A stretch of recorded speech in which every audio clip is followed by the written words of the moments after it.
New legislation called the Drain the Swamp Act would relocate at least 30% of Washington's federal workforce and put restrictions on telework. The National Desk's Joni Ernst has an in-depth look at this proposal.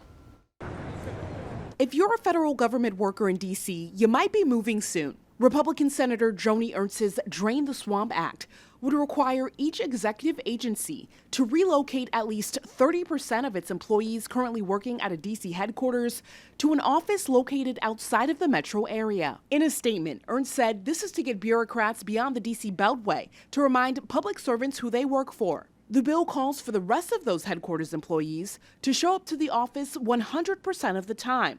That's a nod to the new and incoming Department of Government Efficiency that is looking to eliminate federal workers from working from home. We need to get government workers back to the office and reevaluate the billions of square footage of buildings that we monitor that are empty, that we maintain that are empty or have a very low occupancy. Ernst, the Senate DOGE Caucus chair, released a report earlier this month that shows nearly 1/3 of federal workers are entirely remote, while only 6% of workers report in person on a full-time basis. So the bureaucrats of Christmas past are sitting in bubble baths. Some of them have been sitting in jail.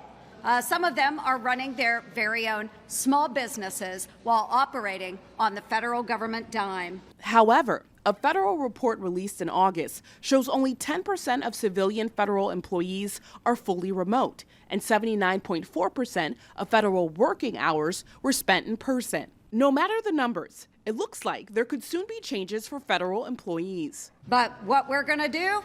'Tis the season to deck the halls with federal workers. So folks, you're going to have to come back to the office. This bill comes a week after Ernst introduced the Returning SBA to Main Street Act, which relocates more than 1/3 of Small Business Administration employees outside of D.C.